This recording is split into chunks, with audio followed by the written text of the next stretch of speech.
Onsiabo high ITV around Sedia na problem no nsiaka sebo ene fiada anopa ene so 28 November na chese na wotwe we November ndi kwa de wiye ewo dwumati emu tia da pensi ma wo ye saka no ye ba be cheni nyina mu ede amawo ada pensi ma wo beti wo mu bi ene se wo kwa bibre mu a omo chirim se project ahoro bi e kan nsemu no omo do mu nyamu ombetwa so ena afi nso no fa foforo omo so wo no omo de ba be kan ma abo ma kwa bibre mpuntuo etumi amane mu so Central Regional Minister and so they are to senior East Assembly workers and himself. Well, Momodin Biano, Bapamo, some Dawson, and Snowwood, Subiano, one mobile ever honor. Your quite people before some primary Sion Babakoi, and Nana, a jade before, or the actual a branch up when him say, the didn't quite chip out delegates nothing in Kappa, that you abandoned. Bekoi at the branch champon, and some people like however Chimson in Sabrin Casabwa, Fry TV. We have been some mobile come from so people who for amanfo so people. And I pay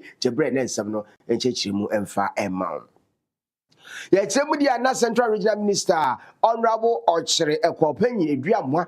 and wakasa ewo wutu senya is menzinum no chimse. And the performance of course which say e modern bo e go so ye kura say dwumo mobo no enswani. Na no we chimse e yade a wo hwe assembly workers ya Womo ye dwuma ho no ma 154 and ye dwuma wutu senya East nkwa e do so mpocha regional coordinating council region ni nyina no staff womo ye dwuma ho no no wutu senya East die nkwa do so e che womo nanso no ohu impuntuo bia ekoso wutu senya East mensin emu enu nti no won be yenwem wo a won hyeda mo adwuma so na wo so ni mfa so bia no ye bepam o de same way atudwa wa bra na ogusu a wo hwe mobilization sanitation improvement and afi nso no niam ahodo eboa mempuntu ekoso no eno ho enkasaye e o de nsemi toa so but more here the South strengths I can see 154. Do you have that number in the Regional Coordinating Council? I don't think so. And I think for your strength, many of you are not working. Because then you always have somebody in the office who will take care of your back when you are not there. We are also aware that some have virtually decided to run shifts. When government want to end the shift system at the schools, the assemblies are reintroducing them. And Kaswa is an exception. There are those who come to work and they work like that. They come and in 2 weeks they've not come before. My brother, I want you to look at that area. Let's get them. We have the information, but we want to get, somebody so that we'll be able to handle that matter. You have to come to work. If you leave, come to work. Because it cannot be because of Kaswa. Reposting, whatever they call it, into places like this. Be careful. Let's first and foremost, and I believe that should be the procedure. Identify the strength of that department before you send in anything. Don't just send people there to go and waste the spaces and waste state resources. There are places where your services are needed. And so it cannot be as usual that it is because that's what we've been doing. For that reason, in the next 2 weeks, we are having a program that will track the activities of the various department to ensure whether or not your numbers justify your output.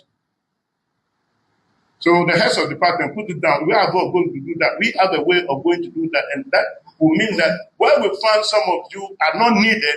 we have to ensure that straight away we take you to places where your services are needed. Because I compare notes with my colleagues, regional ministers, and many of them do not have your staff strength. They need you.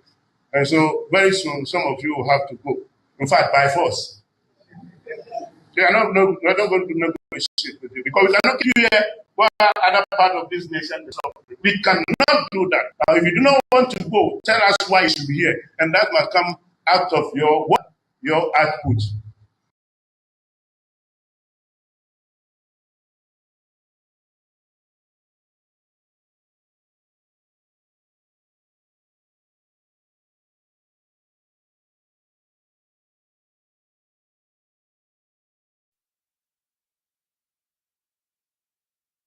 Yanto ansam no so mensi ensem emu am na ye kɔ kwai bibre mensi no emu na MC ya ho honorable Emmanuel Hovinti we fira ase madwumedi ahodo aban atwam mu no efira ase wanwie no ɔdne sa keka ne nyina mo wie ɛmono akasa ase hofro nso ase a saa bi no de aso abofo no so no mu fira ase no na ne kasa mu na wɔkyem so 2024 abro mo bontoa no ma pede John Dramani Mahama Sabe no candidate no de twidwa sɛ wo ba dwumedi bi aban ne di no ɔbɛhɛ no de ne sa ka no atoa so no wie ni nyina preko ɛno nti ɛbɔ hyɛ wo hyɛ no na wo hwe so betime di so na ne ɔmo fira ase no nso no ɔmbɛ so be wie ni nyina ɛwɔ abrepam akamfo bi sɛ obi edu hɔ chief for asempa kodo broni sɛ ɛyɛ welcome message ya jitum ɛda so ase ɛbɛhwɛ na dwumadie no nyinaa no akyɛ amakedoma na adwempa ɛta akyire no de ma nya ho mfa so sɛ aban pedufo ɛna enu abra sɛ obi ade wie ɛna ɔmo ne ɔmo ayɛ nhyehyɛ tie de nananom de ɛda ne sɛ bere na dunia kɔ MC hɔ ye project no wɔ bere no bra no ye bɛkɔ hɔ sɛ bɛyɛ a ɔno so de ahokeka ɛbɛdi ɔmo akyi no ma wie bibia so no nti na ya bɛhwɛ na ya te no na yɛ ndae ye de ani bɛdi akyire social responsibility law ɛwɔ kuro mu ukɔgye adwuma bia wɔ kuro no mu a 60% workers ɛyɛ non-skills ɛsɛ ɔfa wɔ kuro no mu yɛnim nti ne mpanimfoɔ ne MC bɛtranse nye di saa nsɛm no akyi nhwehwɛ mu ɛsiane sɛ yɛn gye ne sɛ adwuma no ba no na yɛ manfoɔ nso anya adwuma ɛyɛ yɛdi akyirɛ frɛ ntoma nyinaa sɛ bɛyɛ yɛ mɛmoa ne mmayewa wɔ kuro mu bɛnya adwuma ayɛ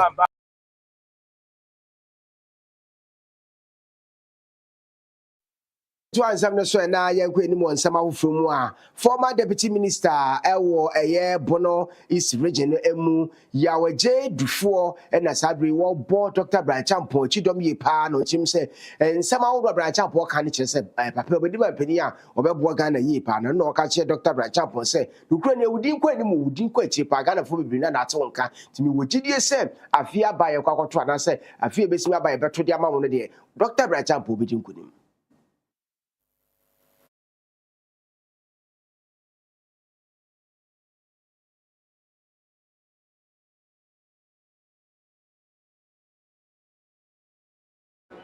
as far as no orum ye num obi apata na ni nyina ye mpaebo na wo hwɛ sɛ de ne dom atumi aba doctor nipa na egu ha no delegates no constituency ni ɛso primyamya sabri ye wia bi betri ha obedu no krom no na abobe no ndu mienu power ba nanso party no ho donti ama obi abaha metumani a obi a minim no bia mahunu sɛ wabaha udin no ato amanfo tiri mu ade ba ku bi a nka wo bɛka sɛ wudi owu nwura mu obi asunim obi anim sɛ biribi a sika asɛm a nka wo nwura bɔ wadu baabi a wadu wawie wo deɛ na mmom sɛ Ghana ho dɔ MPP ho dɔ wokɔ sɛ wogya dimpa ɛnso wɔ hɔ na dankɔ ama obi abɔ odin sɛ dɔkta bi bae ɔyɛ esei nyame nhyira wo onsam ahofro mu a ɛyɛ mansi no ano DC chief executive DC yɛwɔ Kwawu Avram Prince South ɛyɛ apurema ntɛmasɛm ne akim Honorable Moses Tame ɛna wakasa de akyerɛ wɔn a wɔdi dɛm ɛsɛ ɛma obiara nyina baabi ɛnkɔnkɔsɛ sadeɛ ebi sɛ abawei n'ani wu asadeɛ no paa so nso bi di dɛm na ogyina kwan ho a wɔsra deɛ ne nyinaa ne sɛ aban na yɛ nhyehyɛeɛ ɛde ama ɔmo a wɔn akadeɛ ɔmo nso betumi de bi ɔmo ankasa ɔmo adwuma na ɔmo anya biribia yɛ sɛ na bɛ ɔmo nsa bɛkɔ ɔmo ano na ɔmo ankɔnkɔsra deɛ ɔde nsɛm otu dwa wɔ abere a na wɔde nneɛma ɛma ɔmo di dɛm ɛwɔ ne mpɛsua no so ɛyɛ nipa 56 ɔmo di dɛm na wɔn de nneɛma bi te sɛ ɛyɛ fridge ɛna mfidie ɛde nya bankye afi machine ɛde poma adeɛ ne sika ahodoɔ ɛde ma ɔmo na ne mu na ɔde nsɛm yi atu dwa bet me ato minerals kakra na odi a support ho ena omo amonya cassava processing machine no omo free cassava prune areas ntino omo betimi ade aye processing kakra eyam gare no more na omo sutumi ade abomo bra ena showing machine so se na mu hu electrical ones omo work room a omo use manpower showing machine no ena ya say ye best sasa no ma ne nyina no ti na ya start purchase electrical showing machines e de be mom say na mu ya omo so betimi ade aye adwuma abomo bra ena ya mom fridge ba ko 20 ena showing machines ena machine omo de cassava processing machines say na mo hu wa ha no ena financial support nso yama ebinum so aka ho ti in all no ene ya support items no support na nyina nipa 57 ena receive ya first and second quarter ena media ya sa dey we me bomb pa say senya me ya do na fe third and fourth so ba ya be sa eye na ya sa enrolli amo anya ne bi ya be ne kakra sa kwase say ya be cover the total number na I want my district no no. Nasi se mi dan na bobo o ma asesi ama me enso no embome nti mi da mo na se nyankopɔ enhyiram Jessica me de kwadidwa maka sham so mo force no so mo ye na kakra na abai moa no kwan wasetena na mo frɛ me America kire ye nyina me nua no me so me ka ho bi se nia mpanyifo de ama ye no obi ankita ni de yiye no mfa ya adwuma pa ni de ya me ye ni de ma si adwuma me repair ni me de ko kam adwuma no ma diem na ma tina he na obi ba no tan ma tina ya adwuma na ma no fefe ntinya mi hira mpanyifo ni nyina amasi na kamia mekasa me nisika a me de boto na we de ma ya dom aban no apoa me wa mama nya so ya masi me ko ma de me de ma o mo ne se me ma wo bia ba mu de betie bia nyame wo nyame se obi ne na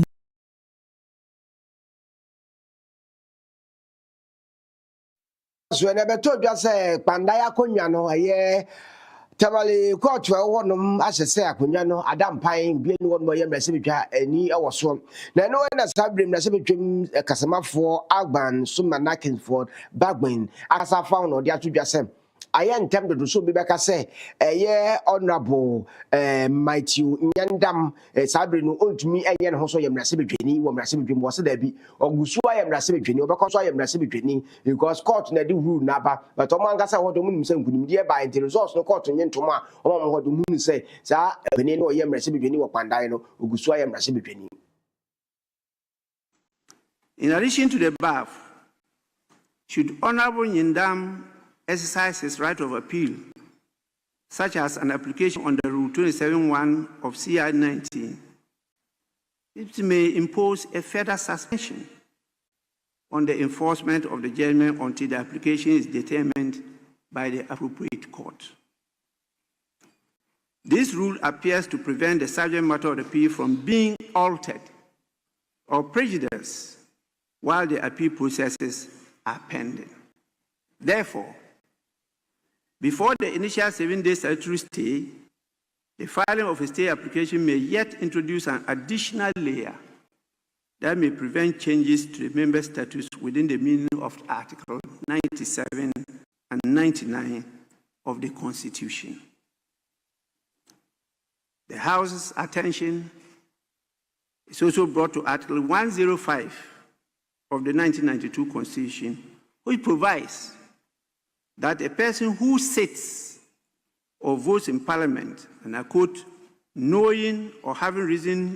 reasonable grounds for knowing, unquote,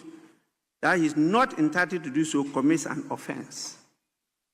It is crucial to emphasize that Article 105 is penal in nature should the member know that he ought not to be in the chamber and he participates in the activities in the chamber. Honorable members, it's therefore premature to say that the Honorable Matthew Nyindam is disqualified from entering and participating in the proceedings of the House, because this period still falls within the 7 days mandatory stay of execution of the order. Honorable members, this is not a declaratory order. It is an executive order that was delivered by the High Court. And so the honorable member is right to have been in the House yesterday and to have participated in the proceedings.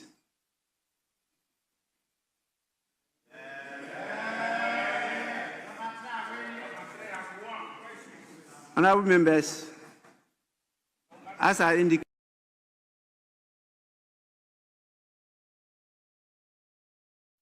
Oya to asem no so a swafo a wo hwe nwomsua nsem so education minister Owura Haruna Idris wo de abetu dwase aban tablet ya wo so de ma mofra no de suade no omodi kan de 980,000 ene de ama enkwara no na tablet omo hwe nim so mutumi acha no 1.3 million tablet ene omde ma student e Ghana mamu na mom no omodi kan kra acha kra na 980,000 kra no omoye ntie se nkra no bebre no ano omunya ye internet bigusu a no mu bia se nkombekọ what is matter no mo hwe what is matter na mom no omde hwe punu omde aban tablet no omde amom so mfo go school go suade no omde hwe blue film blue punu film e no omde hwe ewo omanka so maka chem kukom ani school no mu nyina ene nti wa ba ya ro sem education minister e kasa fa wa chim se e bia ka omde ba na so nya di ka ba mpu omde hwe punu a azem no ayesi so. I inherited a contract worth about $337 million, where some 1.3 million tablets was to be distributed across the country to all free senior high schools in the country, so that learners can have access to digital tools. I'm told that deployment of that is around 980,000.